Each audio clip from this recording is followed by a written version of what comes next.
Hello friends, எல்லோரும் எப்படி இருக்கீங்க? நல்லா இருக்கீங்களா? இன்றைக்கி நம்ம வீடியோவில் என்ன பார்க்க போகிறோன்னு பார்த்தீங்கன்னா, உருளைக்கிழங்கும் பலாக்கொட்டையும் வச்சு செய்யக்கூடிய ஒரு ஃப்ரை தான் நம்ம பார்க்க போகிறோம்.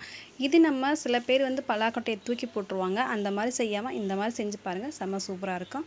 அதுக்கு நீங்கள் பார்த்தீங்கன்னா, நான் 2 உருளைக்கிழங்கு நான் வேக வச்சு நான் எடுத்துக்கிட்டேன். நம்ம உருளைக்கிழங்கு அவிய வச்சு எடுத்துகிட்டா தான் நல்லாயிருக்கும். அதையும் நான் எடுத்து வச்சுருக்கேன். அது கூடவே பலாக்கொட்டையும் நீங்கள் பார்த்தீங்கன்னா, இதுலேயும் நான் உப்பு போட்டு நான் இதையும் நான் வேக வச்சு எடுத்துகிட்டு தோலெல்லாம் உரிச்சிட்டு கட் பண்ணி 2ஆக கட் பண்ணி வச்சுருக்கேன்.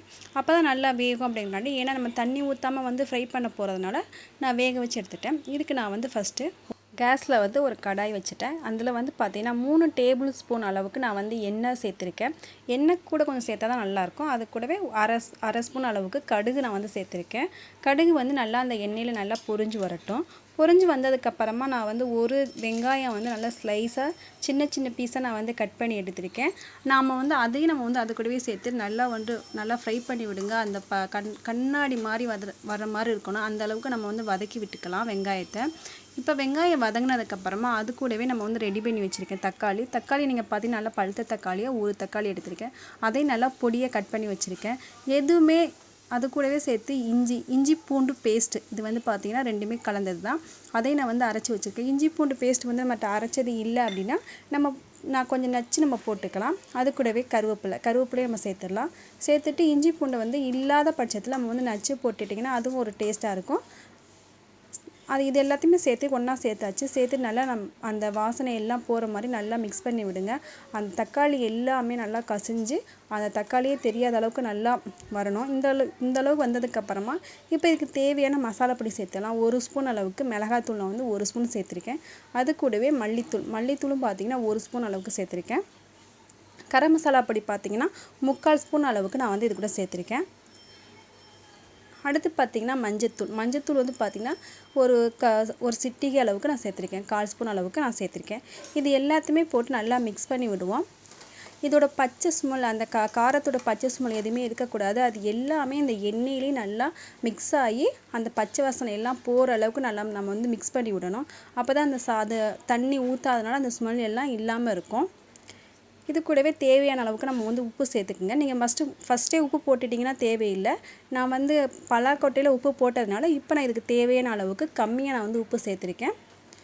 எல்லாத்தையுமே சேர்த்து நல்லா மிக்ஸ் பண்ணி விடுங்க. அந்த மிளகாத்தூள் மஞ்சத்தூள் வாசனை எதுவுமே இருக்கக்கூடாது. பார்க்கும்போது எல்லாமே அந்த எண்ணெயிலேயே நல்லா பிரண்டு வந்தது மாதிரி இருக்கணும். இப்போ நீங்கள் பார்த்தீங்கன்னா ஓரளவுக்கு அந்த எண்ணெயிலேயும் நல்லா பிரண்டு வந்துருச்சு பார்த்துங்க.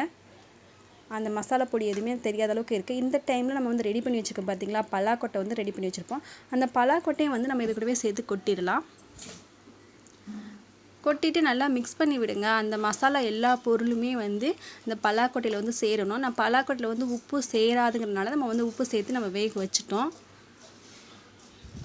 அந்த மசாலா பொடி எல்லாமே நல்லா மிக்ஸ் ஆகட்டும். மிக்ஸ் ஆகிட்டு எப்படி பார்த்தாலும் ஒரு 2 நிமிஷத்துக்கு இந்த பலாக்கொட்டையிலே அந்த இது ஃபுல்லாக மிக்ஸ் ஆகிற மாதிரி ஸ்லோலி வச்சுக்கிறீங்க. நீங்கள் ஸ்பீடாக வைக்காதீங்க, எல்லாமே ஸ்லோலி வச்சு செய்யுங்க. அப்போ தான் நல்லாயிருக்கும். ஸ்பீடாக வச்சிங்கன்னா கருகி போயிடும்.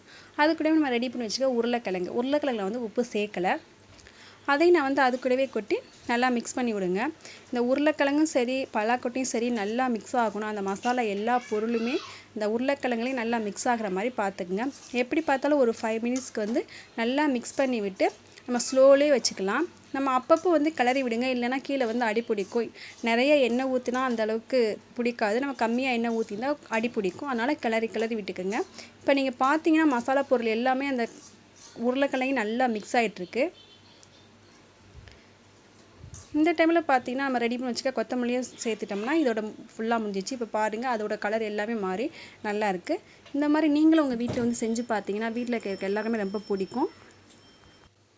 இப்போ நான் இது கூட கொத்தமல்லி தலையை நான் சேர்த்துறேன். கொத்தமல்லியும் நம்ம தூவிட்டு கொஞ்சமாக லைட்டாக பரட்டி விட்டுருங்க. இதோட வேலை எல்லாமே முடிஞ்சிருச்சு. இந்த மாதிரி நீங்கள் சாம்பாருக்கும் சரி ரசத்துக்கும் சரி வச்சு சாப்பிடும்போது ரொம்ப டேஸ்ட்டாக இருக்கும்.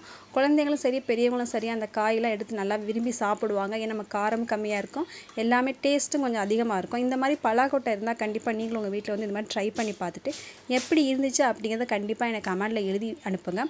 இந்த வீடியோஸ் உங்களுக்கு பிடிச்சிருந்துச்சுன்னா லைக் பண்ணுங்கள், ஷேர் பண்ணுங்கள், கமெண்ட் பண்ணுங்கள். இது வரைக்கும் என்னோட சேனலை சப்ஸ்கிரைப் பண்ணாதவங்க சப்ஸ்கிரைப் பண்ணுங்கள். கூடவே அந்த பெல் ஐக்கானை மறக்காமல் கிளிக் பண்ணுங்கள்.